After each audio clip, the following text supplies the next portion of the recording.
Hello बच्चों, आपको स्वागत है जय मां शारदे मैथमेटिक्स कोचिंग सेंटर के यूट्यूब चैनल पर। आज हम आपको 10th क्लास के भौतिकी, ठीक है, 10th क्लास के भौतिकी यानी प्रथम पाठ प्रकाश का परावर्तन के बारे में बताएंगे। ठीक है, ये बता रहे हैं से प्रकाश का परावर्तन जो 10th क्लास में प्रथम पाठ है भौतिकी। इसमें देखिए प्रकाश क्या होता है। ठीक, प्रकाश होता क्या है तो याद रखिएगा, प्रकाश एक प्रकार की ऊर्जा है। ठीक है, जो प्रकाश क्या है, एक प्रकार की ऊर्जा है जिसकी सहायता से हम किसी भी वस्तु को क्या देख पाते हैं। प्रकाश एक प्रकार की ऊर्जा है जिसकी सहायता से हम किसी भी वस्तु को देख पाते हैं। क्या कहलाएगा? प्रकाश कहलाएगा। या ये भी आप कह सकते हैं प्रकाश एक प्रकार की ऊर्जा है जो हमारी आंखों में देखने की संवेदना उत्पन्न करती है। ठीक, जो हमारी आंखों में देखने की संवेदना उत्पन्न करती है। यानी प्रकाश का परिभाषा हो जाएगा, प्रकाश एक प्रकार की ऊर्जा है जिसकी सहायता से हम किसी वस्तु को देख पाते हैं। ठीक है, जिसकी वस्तु को हम देख पाते हैं क्या कहलाएगा? प्रकाश कहलाएगा। एक फिर से कंसेप्ट क्लियर कर लीजिए। प्रकाश क्या है? प्रकाश एक प्रकार की ऊर्जा है जो हमारी आंखों में देखने की संवेदना उत्पन्न करती है। क्या कहलाएगा? प्रकाश कहलाएगा। क्लियर? अब देखिए प्रकाश जब समझ गए तो प्रकाश का स्रोत क्या होगा? ये जो होता है प्रकाश का स्रोत क्या होता है ये समझिए। प्रकाश का स्रोत क्या होता है? अब देखिए प्रकाश का स्रोत में समझ सकते हैं आप।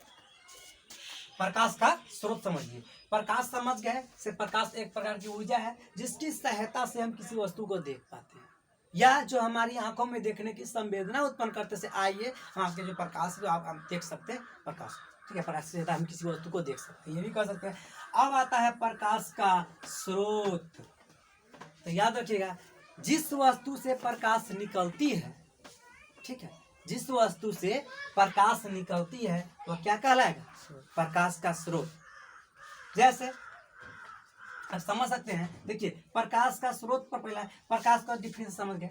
स्रोत जिस वस्तु से प्रकाश निकलती है, ठीक है, जिस वस्तु से प्रकाश निकलती है वो प्रकाश का स्रोत कहलाता है। ठीक, अब देखिए जब प्रकाश का स्रोत समझ गए, किसी भी वस्तु से अगर जिस वस्तु से प्रकाश निकलती है वो प्रकाश का स्रोत कहलाती है। अब देखिए प्रकाश का स्रोत समझ गए। अब समझिए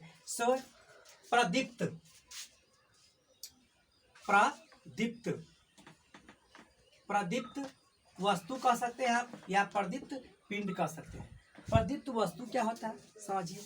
प्रदीप्त वस्तु क्या होता है इसके बारे में आप समझिए, आप अच्छा समझ सकते हैं। अब देखिए प्रदीप्त वस्तु जिस वस्तु से प्रकाश उत्सर्जित होती है, ठीक है, जिस वस्तु से प्रकाश उत्सर्जित होती है वह क्या कहलाएगा? प्रदीप्त वस्तु कहलाएगा। या प्रदीप्त पिंड भी कह सकते हैं। जिस पिंड से प्रकाश उत्सर्जित होती है उसे क्या कहते हैं? प्रदीप्त वस्तु या प्रदीप्त पिंड कहते हैं। देखिए जैसे कहिएगा, देखिए जैसे में कह सकते हैं बल्ब क्या प्रकाश उत्सर्जित करती है कि नहीं? बल्ब। सूर्य, पहले सूर्य लिख लीजिए। सूर्य, चंद्रमा, बल्ब, ये सब क्या हुआ? प्रकाश प्रदीप्त वस्तु हुआ। एक बार फिर से क्लियर कीजिए। जिस वस्तु से प्रकाश, ठीक है, जिस वस्तु से प्रकाश उत्सर्जित होती है, जो प्रकाश को उत्सर्जित करता है क्या कहलाएगा? प्रदीप्त वस्तु कहलाएगा। अब आता है क्या? अप्रदीप्त भी तो आएगा। अब आता है अप्रदीप्त वस्तु आता है। अप्रदीप्त, देखिए अप्रदीप्त वस्तु या वस्तुएं भी कह सकते हैं आप। अप्रदीप्त वस्तुएं में देखिए अ लगा हुआ है तो नहीं में आएगा। देखिए अप्रदीप्त क्या कहलाएगा? जिस वस्तु से प्रकाश उत्सर्जित नहीं होती है, जिस वस्तु से प्रकाश उत्सर्जित होती ही नहीं है क्या कहलाएगा? अप्रदीप्त वस्तु कहलाएगा। जिस वस्तु से प्रकाश उत्सर्जित नहीं होती है क्या कहलाएगा? अप्रदीप्त। कहेगा सर जैसे जो कौन कौन वस्तु है इससे प्रकाश उत्सर्जित नहीं होती? जैसे टेबल मान लीजिए, ये क्या हुआ? टेबल, कुर्सी, ये मेरा मार्कर,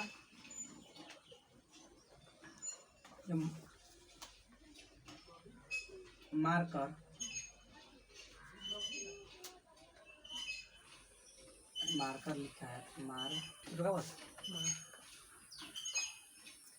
अब देखिए यह बोर्ड, ये भी कर सकते हैं व्हाइट बोर्ड। जो हुआ ये क्या हुआ, जिस वस्तु से प्रकाश उत्सर्जित नहीं होती है क्या कहलाएगा, अपरदीप्त वस्तु कहलाएगा। क्या इससे होगा प्रकाश उत्सर्जन, नहीं होगा। बुक यानी किताब भी कह सकते हैं आप, से किताब भी हो सकता है सर, हो सकता नहीं है, होगा ही, अपरदीप्त होगा ही, क्योंकि इससे प्रकाश उत्सर्जित होती है, नहीं होती है। तो यही नहीं बताया क्या है हम, जिस वस्तु से प्रकाश उत्सर्जित नहीं होती है उसे क्या कहते हैं, अपरदीप्त वस्तु कहते हैं। अब देखिए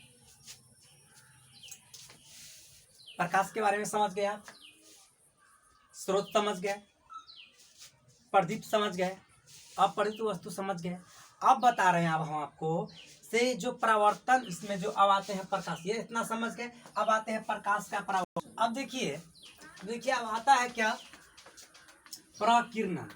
प्रकीर्णन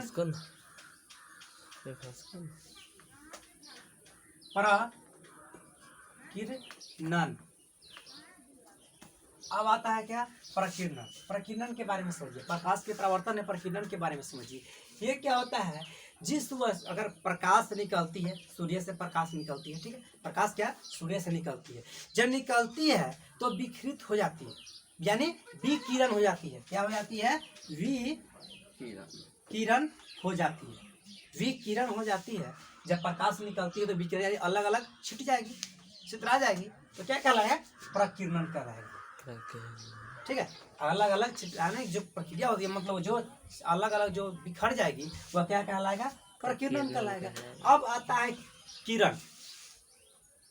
ठीक है, तो यार किरण क्या होता है, किरण आप जैसे टॉर्च ऑन किए, टॉर्च जो हम बांटते हैं, जो टॉर्च जाता है रोशनी एक किरण की तरह जाता है। तो याद रखिएगा किरण सीधी रेखा में प्रकाश गमन करती है, सीधी रेखा में प्रकाश जो गमन करती है तो उसको हम किरण कह सकते हैं। ठीक है, जो प्रकाश की गति जो प्रकाश होती है वो सीधी रेखा में गमन करती है, वही गमन करने के जो किरण होता है उसका जो पहला जो होता है वही मेरा वो क्या हुआ, प्रकाश किरण हुआ। अब देखिए किरण पुंज। किरण पुंज समझने वाली बात है, किरण पुंज किसे कहते हैं, किरण पुंज, किरण पुंज किसे कहते हैं। तो याद रखिएगा जब प्रकाश निकलती है तो बहुत किरणों निकलेगी, जब प्रकाश निकलेगी सूर्य से, या कोई किसी भी वस्तु से प्रकाश निकलेगी, जब यह सूर्य हुआ किसी भी वस्तु से निकलती है प्रकाश तो बहुत किरण के साथ निकलेगी। तो याद रखिए किरणों के समूह को किरण पुंज कहते हैं। क्या, किरणों के समूह को किरण पुंज कहते हैं। क्लियर, किरण पुंज क्या हुआ, किरणों के समूह को किरण पुंज कहते हैं। और ये प्रकार भी है, किरण पुंज 3 प्रकार के होते हैं। पूछा जाता है एग्जाम में से किरण पुंज कितने प्रकार के होते हैं, तो याद रखिएगा किरण पुंज 3 प्रकार के होते हैं। पहला क्या होता है, याद रखिएगा अपसारी किरण पुंज। ठीक है, अपसारी किरण पुंज। और दूसरा याद रखिएगा समांतर किरण पुंज। और तीसरा याद रखिएगा अभिसारी किरण पुंज। ठीक है, अभिसारी किरण पुंज।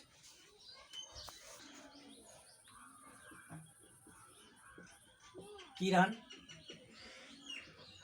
पुंज में आते हैं तो देखिए ये 3 प्रकार के होता है।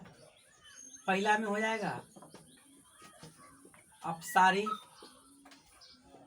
किरण पुंज, दूसरा में हो जाएगा समांतर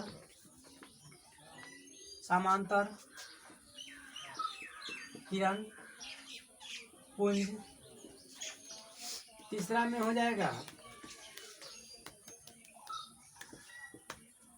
अभिसारी किरण पुंज। तीसरा में क्या हो जाएगा, स्क्रीनशॉट ले लीजिए इसका। अब देखिए इसका समझते, इसको समझने का प्रयास कीजिए। से क्या, ये अपसारी किरण पुंज किसे कहते हैं, समांतर किरण पुंज किसे कहते हैं, अभिसारी किरण पुंज किसे कहते हैं। अब देखिए इसका जो परिभाषा होता है अपसारी का, प्रकाश निकलती है ना, प्रकाश जब निकलती है, प्रकाश निकलती है तो फैल जाती है। ठीक है, जब किसी किरण पुंज से, ठीक है, जब किसी किरण पुंज से प्रकाश निकलती है या जब किसी प्रकाश स्रोत से प्रकाश निकलती है तो फैल जाती है, जिसे क्या कहते हैं, अपसारी किरण पुंज कहते हैं, याद रखिएगा, फैल जाती है। ठीक है, जब किसी किरण पुंज से या किसी प्रकाश स्रोत से प्रकाश निकलती है और फैल जाती है, क्या होती है, फैल जाती है। जब फैल जाती है तो क्या कहलाएगी, अपसारी किरण पुंज कहलाएगी। कोई दिक्कत। अब देखिए जैसे क्या इसका होगा अपसारी किरण, जैसे देखिए सूर्य, क्या होगा, सूर्य, ये भी प्रकाश जब ये निकलती है तो फैल जाती है। ठीक है, अब देखिए दूसरा में है समांतर किरण पुंज, दूसरा में है समांतर किरण पुंज। तो याद रखिएगा समांतर किरण पुंज में क्या होता है, इसका परिभाषा, ये समांतर, जो किरण समांतर रहे, ठीक है, जो किरण समांतर है, बताइए अब जो दो गो बिंदु है, ठीक है, दो गो बिंदु है और ये भी किरण आती है, ये भी किरण आती है, तो दो बिंदु, बताइए दो बिंदुओं के बीच की दूरी क्या होगा, नजदीक होगा ना, नजदीक होगा मतलब घट जाएगा। तो क्या समांतर किरण पुंज में हो जाएगा, इसका परिभाषा हो जाएगा, इसका डिफिनीशन हो जाएगा सेम वैसा किरण पुंज, ठीक है, जो समांतर हो, जो निकलती तो है किरण पुंज, स्रोत से निकलती है लेकिन समांतर पड़ती है, तो क्या होगा, समांतर किरण पुंज होगा। और ये दो बिंदुओं के बीच की दूरी हमेशा घट जाती है। ठीक है, कहते हैं समांतर होगा, डायरेक्ट याद रखिएगा से दो, जो प्रकाश स्रोत निकलती है किरण, जो प्रकाश स्रोत निकलती है तो समांतर पड़ती है, धरती पर क्या पड़ती है, समांतर पड़ती है, कहूँ भी पड़ेगी समांतर पड़ेगी। जब समांतर पड़ेगी तो क्या होगा, समांतर किरण पुंज होगा। जैसे सूर्य, देखिए सूर्य, उसका जो इसका एग्जाम्पल था सूर्य ही था, मिस्टेक हो गया था, याद रखिएगा, सूर्य, सूर्य, सूर्य जब के किरण जब पड़ती है तो सभी जगह समांतर पड़ती है, क्या सभी जगह समांतर पड़ती है, तो कह सकते हैं कि सूर्य क्या है, समांतर किरण पुंज देती है हम लोग, क्या काहे के लिए, समांतर पूरा पड़ती है, सभी जगह क्या पड़ती है, समांतर पड़ती है। क्या कहूँ ज्यादा कहीं कम पड़ता है, नहीं पड़ता है। जब अभी पढ़ी है तो बताइए हमारे गाँव में समांतर पड़ा है ना, ऐसा बात तो नहीं है सर, इस हमारे घर में समांतर किरण पुंज नहीं हुआ है, मतलब सूर्य की रोशनी नहीं गया है, क्या ये बात तो नहीं है। अब देखिए अभिसारी, याद रखिएगा अभिसारी, अभिसारी क्या कहती है, अभिसारी किरण पुंज का जो परिभाषा होता है, ये कहती है यह दो किरण निकलती तो है, ठीक है, और जो बिंदु से निकलती है, ठीक है, और मिल जाती है, एक दूसरे से मिल जाती है, ठीक है, एक दूसरे से क्या होती है, मिल जाती है, तो ये अभिसारी किरण पुंज कहलाती है। और ये दो बिंदुओं का इसका परिभाषा क्या होता है, दो बिंदुओं की दूरी हमेशा घट जाती है, इससे किरण निकलेगी, इससे किरण निकलेगी, जब इससे और इससे किरण निकलेगी तो बताइए यहाँ पर मिलेगी, तो क्या दो बिंदुओं की दूरी क्या होता है, घट जाता है ना। जब घट जाएगा तो क्या अभिसारी किरण पुंज यानी घट जाती है, दो जो निकलती तो है किरण पुंज निकलती है और घट जाती है, तो अभिसारी किरण पुंज कहते हैं। इसका स्क्रीनशॉट ले लीजिए आप लोग, और हम समझा देते हैं, जो चित्र बना देते हैं, ये किरण पुंज अपसारी का है, ये समांतर का है, ये अभिसारी का है।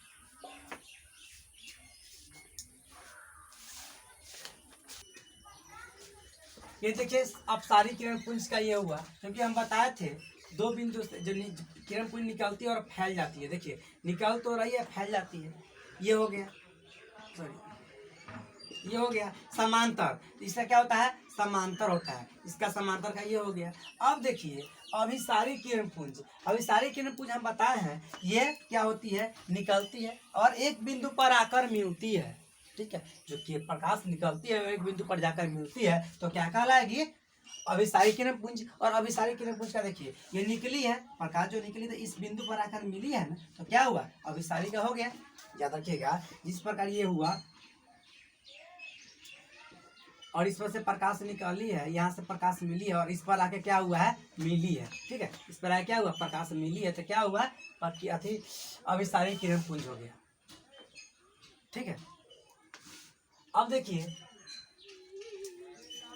आज इस वीडियो में इतना ही रहने दीजिए, अगले टॉपिक के साथ हम आएंगे प्रकाश का जो परावर्तन होता है, प्रकाश का परावर्तन और प्रकाश के परावर्तन के नियम, प्रकाश से परावर्तन कितने नियम हैं। आप लोग अगर इस सबका जो परिभाषा डिफरेंस चाहते हैं तो वीडियो के डिस्क्रिप्शन में लिंक दिया रहेगा, उस लिंक पर क्लिक कीजिए और कमेंट बॉक्स में कह दीजिएगा सर इसका PDF चाहिए, तो हम PDF आप लोग को अपलोड करा देंगे, ठीक है। और अगर आप इस चैनल पर नए हैं, ठीक है, अगर आप इस चैनल पर नए हैं तो चैनल को सब्सक्राइब कर लीजिए और बेल आइकन जो बटन होता है ना उसको क्लिक कर दीजिए, उस क्लिक कर दीजिएगा ना और ऑल पर क्लिक कर दीजिएगा। इससे क्या होगा, कोई भी वीडियो हम अपलोड करेंगे ना तो इसका नोटिफिकेशन सबसे पहले आएगा। देखिए कोई भी वीडियो को पहले देखिए, देखने के बाद अगर आपको समझ में आ रहा है, ठीक है, हम ये नहीं कहते मेरा ही वीडियो देखिए, अगर आपको समझ में पूर्ण रूप से देखिए, देखने के बाद समझ में आ रहा है तो आप शेयर कीजिए, लाइक कीजिए, कमेंट कीजिए। और एक दूसरे को शेयर करने से क्या होगा, वो स्टूडेंट भी, आपका जो दोस्त हो, क्लास साथी हो, वो भी स्टूडेंट भी सीख पाएगा क्या आप लोग के लैंग्वेज में, यानी किताबी कोई लैंग्वेज है, कोई लैंग्वेज नहीं है, अपना लैंग्वेज हम सिखा रहे हैं और बता रहे हैं, पूरा डिफिनेशन के साथ बता रहे हैं, चित्र साथ दे रहे हैं आपको, ठीक है। मैथ का वीडियो भी अपलोड कर दिए है, लिंक डिस्क्रिप्शन में रहेगा मैथ का, आप पार्ट बाई पार्ट और टॉपिक बाई टॉपिक वीडियो है। आप अभी द्विघात समीकरण तक हम डाल चुके हैं, आगे समांतर श्रेणी का भी वीडियो आप लोग को मिल जाएगा। बस चैनल को आप लोग क्या देखिए, वीडियो बनाने में बहुत मेहनत लगता है, इतना मेहनत से हम बताते हैं, वीडियो को अपलोड करते हैं, अपलोड करने के बाद क्या आप देख लीजिएगा, देखने के बाद सब्सक्राइब कर दीजिए, इससे सीख मिलेगा आपको।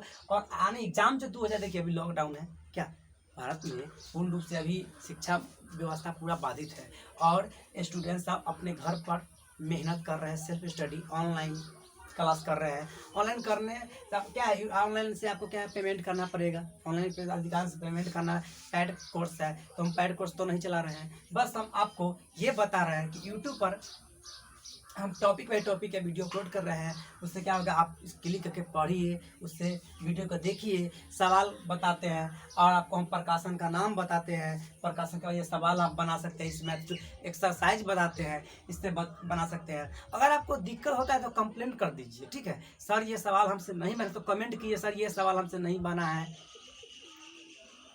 तो हम देखेंगे और आपका कमेंट देखेंगे और ये सवाल को आपको हम बनाकर अपलोड कर देंगे। कहिएगा द्विघात के साथ फिर से एक वीडियो ऐसा अपलोड कीजिए जो डायरेक्ट हो जाए, तो ऐसा भी वीडियो आएगा, ठीक है। आप लोग क्या है, चैनल को सब्सक्राइब करके वीडियो को देखिए और सवाल बनाने का कोशिश कीजिए। आप लोग क्या है, प्रकाश का परावर्तन भी पढ़िएगा, ठीक है। और क्या है कि हम नेक्स्ट वीडियो में मिलेंगे तो परावर्तन के नियम, प्रकाश के परावर्तन के 2 नियम है, वो बताएंगे कि 2 नियम क्या क्या वो नियम है, ठीक है। और कौन सा दर्पण ऋणात्मक होती है, कौन सा धनात्मक होती है, ये और नोट पॉइंट के साथ मिलेंगे, ठीक है। रहने दीजिए, ऑल द बेस्ट।